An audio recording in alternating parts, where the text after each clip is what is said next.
नमस्कार दोस्तों, मैं कोमल और आप देख रहे हैं इनसाइड लाइव। आज हम आपको ले चलते हैं बिहार की उस हाई प्रोफाइल सीट पर जो दशकों से खबरों में छाई रहती है। जी हाँ, हम बात कर रहे हैं पूर्णिया विधानसभा की। यहाँ की राजनीति किसी फिल्म कहानी से कम नहीं। कभी कांग्रेस का गढ़ हुआ करती थी तो फिर वामपंथियों ने कब्जा जमाया और अब बीजेपी का परचम लहरा रहा है। आइए जानते हैं इस सीट का पूरा इतिहास, पूरा जातीय समीकरण और आगे की संभावनाएं। पूर्णिया विधानसभा सीट बिहार के पूर्णिया जिले में स्थित है और ये सीट न सिर्फ पूर्णिया बल्कि पूरे सीमांचल की राजनीति का चेहरा रही है। यहाँ हर चुनाव बिहार के राजनीतिक माहौल का संकेत देती है और अब तक 18 बार चुनाव हो चुके हैं, जिसमें 3 उपचुनाव शामिल है। इसका मतलब है कि यहाँ की सियासत में रोमांच की कोई कमी नहीं रही। कभी इस सीट पर कांग्रेस का ऐसा दबदबा था कि कोई मुकाबला ही नहीं कर पाता था। वहीं 1969 तक कांग्रेस ने यहाँ 5 बार जीत दर्ज की। उस समय कांग्रेस का मतलब ही जीत की गारंटी हुआ करता था, लेकिन समय बदला और फिर धीरे धीरे कांग्रेस की पकड़ भी कमजोर होती गई। 1980 से लेकर 1995 तक इस सीट पर मार्क्सवादी कम्युनिटी पार्टी यानी सीपीएम का सिक्का चला। वहीं अजील सरकार इस दौरे के सबसे चर्चित नेता रहे। उन्होंने लगातार 4 चुनाव जीतकर अपना लोहा मनवाया, लेकिन 1998 में एक बड़ा हादसा हुआ जिससे अजीत सरकार की पूर्णिया में हत्या कर दी। इस घटना ने पूरे बिहार की राजनीति को हिला दिया। उनकी मौत के बाद हुए उपचुनाव में उनकी पत्नी माधवी सरकार ने जीत हासिल की और पार्टी का किला फिर से बना दिया। साल 2000 आते आते राजनीति का समीकरण पूरी तरह से बदल गया। भारतीय जनता पार्टी ने इस सीट पर दस्तक दी और तब से आज तक बीजेपी का दबदबा कायम है। 2000 से 2010 तक बीजेपी के राजकिशोर केशरी लगातार जीतते रहे, लेकिन 2011 में एक बार फिर से दुखद घटना घटी। राजकिशोर केशरी की हत्या कर दी गई। इसके बाद हुए उपचुनाव में बीजेपी के किरण देवी को टिकट दिया और उन्होंने जीत हासिल कर पार्टी का किला बचाया। 2015 का चुनाव बीजेपी के लिए अहम था। इस बार विजय कुमार खेमका ने कांग्रेस की इंदु सिन्हा को 32,815 वोटों के अंतर से हराया। वहीं 2020 में कहानी और भी दिलचस्प हुई, क्योंकि बीजेपी के विनय खेमका ने कांग्रेस की इंदु सिन्हा को फिर से मात दी।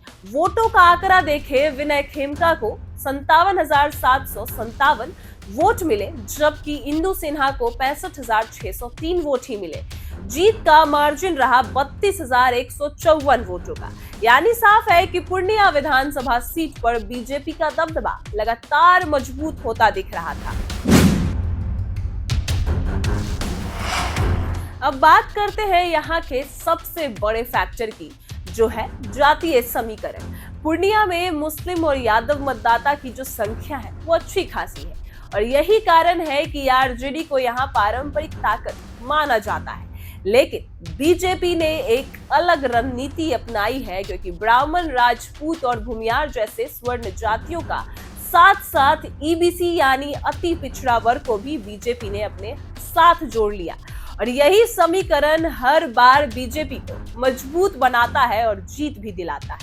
2020 के चुनाव में कुल मतदाता थे 3,06,984। इनमें से 1,61,046 पुरुष और 1,35,938 महिलाएं शामिल थी। ये आंकड़े दिखाते हैं कि यहाँ हर वोट कितना अहम होता है। दोस्तों, सिर्फ जातीय समीकरण ही सब कुछ तय नहीं करता। स्थानीय मुद्दे भी बड़ा रोल और निर्णायक भूमिका निभाते हैं। हमने लोगों से बात की। एक दुकानदार बोले कि सड़कें ठीक हुई हैं, लेकिन रोजगार के मौके बढ़ाने की जरूरत है। एक छात्र ने कहा कि शिक्षा और हेल्थ सेंटर में और सुधार होना चाहिए। यानी जनता अब सिर्फ जाति नहीं, विकास पर भी वोट डालती है। वहीं बीजेपी ने सड़कों और बिजली पर काम किया, लेकिन अब रोजगार और उद्योग की उम्मीद लोक जनता कर रहे हैं। कांग्रेस के लिए यह सीट किसी पहाड़ चढ़ने से कम नहीं। 1969 के बाद से कांग्रेस यहां जीत नहीं पाई और इंदु सिन्हा जैसे उम्मीदवार कई बार मैदान में उतरे, लेकिन बीजेपी का किला टूट नहीं पाया। कांग्रेस को अब नई रणनीति और युवा चेहरे की जरूरत है, वरना आने वाले चुनाव में वापसी बेहद कठिन हो जाएगी। अब सबसे बड़ा सवाल है कि 2025 में क्या होगा। क्या बीजेपी अपना दबदबा कायम रख पाएगी या कोई नया समीकरण उभरेगा? मुस्लिम यादव वोट बैंक अगर एकजुट हुआ तो मुकाबला दिलचस्प हो सकता है, लेकिन बीजेपी का संगठन और वोटर बेस फिलहाल बहुत मजबूत है। विनय खेमका दोबारा मैदान में उतरते हैं या नया चेहरा आता है, ये भी देखने वाली बात है, या फिर कुछ नया दिलचस्प होने वाला है, यह भी आपको पता चले। वहीं पूर्णिया विधानसभा की सबसे बड़ी खासियत यही है कि यहाँ के मतदाता समझदार है, वो काम को तरहीज देते हैं। वहीं बीजेपी ने ईबीसी और सवर्णों का जो गठबंधन बनाया है वो फिलहाल अटूट लगता है, लेकिन राजनीति में कुछ भी स्थायी नहीं होता। आने वाले चुनाव में कई नए पत्ते खोल सकते हैं। तो दोस्तों, आपने अभी सुनी पूर्णिया विधानसभा सीट की पूरी कहानी। वहां के राजनीति, जनता की उम्मीदें और नेताओं का सफर हमने आपके सामने रख दिया, लेकिन बिहार की चुनावी यात्रा यही खत्म नहीं होती। अब अगला पड़ाव है कटिहार विधानसभा सीट की, और यकीन मानिए ये कहानी भी कम दिलचस्प और रोचक नहीं होगी, क्योंकि कटिहार का नाम सुनते ही सीमांचल की राजनीति का एक अलग ही नक्शा आंखों के सामने आ जाता है। और यह सीट न सिर्फ विधानसभा चुनाव में अहम है, बल्कि लोकसभा स्तर पर भी इसकी गूंज दूर तक जाती है। और यहाँ के चुनावी नतीजे अक्सर पूरे सीमांचल की दिशा भी तय करते हैं, और यही वजह है कि हर पार्टी कटिहार को जीतने के लिए जी जान और मेहनत, पूरी मेहनत झोंक देती है। आप सोच रहे होंगे कि कटिहार इतना खास क्यों है? कारण बहुत सारे हैं, लेकिन सबसे पहला यहाँ का जातीय समीकरण। कटिहार हमेशा से ऐसी सीट रही जहाँ किसी एक जाति का दबदबा नहीं रहा। यहाँ का सामाजिक संतुलन ही चुनाव की तस्वीर बदल देता है, और यही वजह है कि यहाँ का हर चुनाव अप्रत्याशित और रोमांच से भरा होता है। अगले वीडियो में हम आपको बताएंगे और सुनाएंगे कटिहार के राजनीतिक इतिहास में कौन कौन से बड़े चेहरे उभरे और किन नेताओं ने यहाँ अपनी पहचान बनाई, किसे जनता ने मौका दिया और किसे जनता ने किनारे कर दिया। यह भी बताएंगे कि आज कटिहार के मैदान में कौन खिलाड़ी सबसे आगे है और कौन सिर्फ दावे भर रह गया है। वहीं कटिहार विधानसभा सीट के मुद्दे भी उतने ही जटिल और रोचक है जितने यहाँ के राजनीतिक समीकरण। बेरोजगारी यहाँ की सबसे बड़ी समस्या है। किसान बार बार अपनी दिक्कतें उठाते हैं। बाढ़ और गंडक कोसी जैसी नदियों के संकट से इस क्षेत्र को हमेशा चुनौती दी है, और यही वजह है कि यहाँ का मतदाता केवल जाति देखकर वोट नहीं करते, बल्कि मुद्दों पर भी गंभीरता से सोचते हैं और उसके बाद ही वोट करते हैं। कटिहार की राजनीति का असर पटना और दिल्ली तक महसूस किया जाता है। यहाँ अगर जनता किसी पार्टी को मौका देती है तो उसका असर अक्सर महागठबंधन और एनडीए दोनों की रणनीति पर पड़ता है, और इसीलिए कहा जाता है कि कटिहार महज एक विधानसभा सीट नहीं, बल्कि पूरे सीमांचल की राजनीति की धुरी है। दोस्तों, अगले वीडियो में हम आपको कटिहार के नेताओं की प्रोफाइल भी आपके सामने रखेंगे। यह भी बताएंगे कि महागठबंधन के लिए यह सीट कितनी अहम है और एनडीए के लिए जीतना क्यों जरूरी है।